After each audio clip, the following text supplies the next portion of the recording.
It was bound to happen, and it just happened. Last June, Segway's president, Ms. Judy Cai, announced that the company was utterly ceasing the Segway PT production, or as it was initially named, the Segway HT for Human Transporter. A pretentious name for a futuristic device that came with high hopes back in the 2000s. Yep, the new millennium was all about technological dreams and optimism, and the Segway became the hottest tech product in 2001, even before anyone knew what it was. Some believed that it would revolutionize urban mobility, make the last mile transportation more efficient, redesign cities, and other such high aspirations. But you know how this show usually goes. That glorified scooter that mall cops and tourists ended up rocking around some cities is officially on its road to extinction. This is Company Forensics, Segway.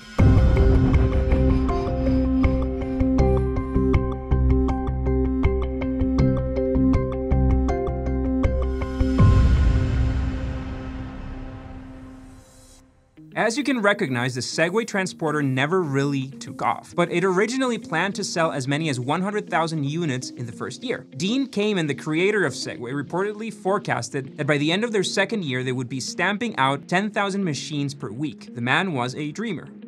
Reinventing the wheel. By that time, he was already a consolidated tech entrepreneur who had several patents on medical devices such as the insulin pump used in portable dialysis machine and the all-terrain electric wheelchair known as the iBot. The gyroscopic motorized technology that allows balancing on the Segway came from the development of the iBot. It was a sturdy electric wheelchair capable of self-balancing, lifting its rider, rolling through tough terrain, and climbing stairs. During the development of iBot, Kamen realized that they had something bigger than just an accessible device. It was a transportation technology that could impact society more broadly. So they started working on the dream, and around a decade later, came up with the Segway.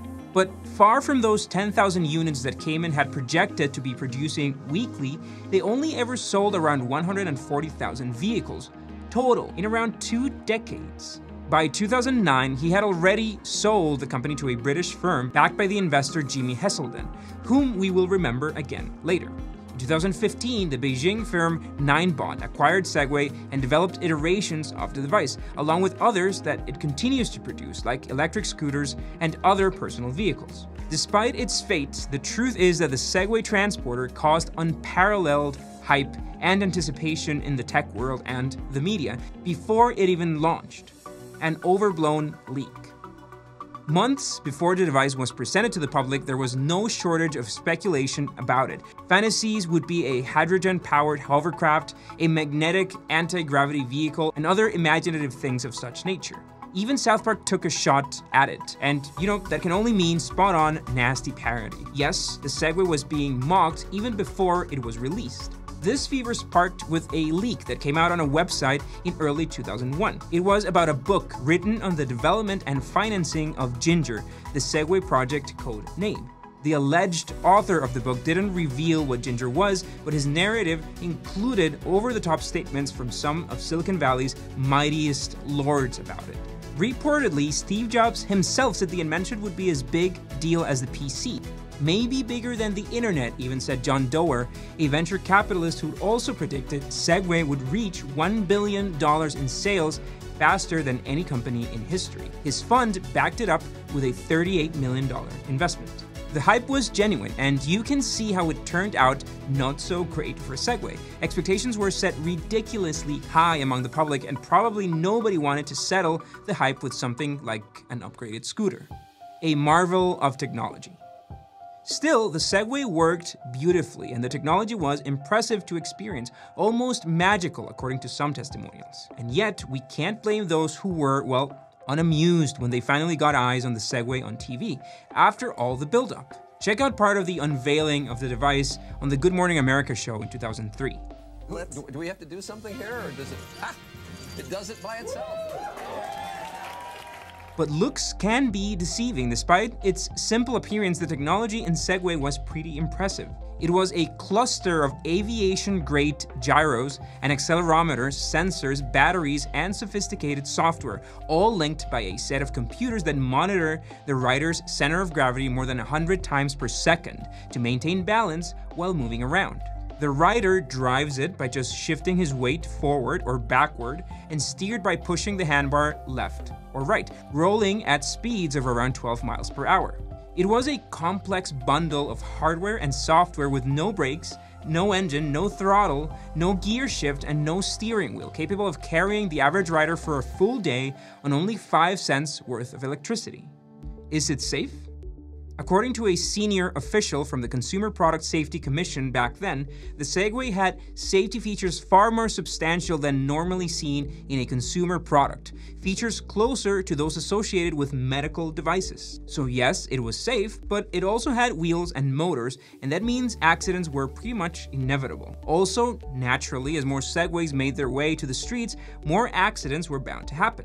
According to the Annals of Emergency Medicine, between 2005 and 2008, the George Washington Emergency Room in that city's hospitals started receiving more Segway injuries than pedestrians struck by cars. Of course, you can find funny Segway falls on YouTube, but some incidents had lesser laughable outcomes than those.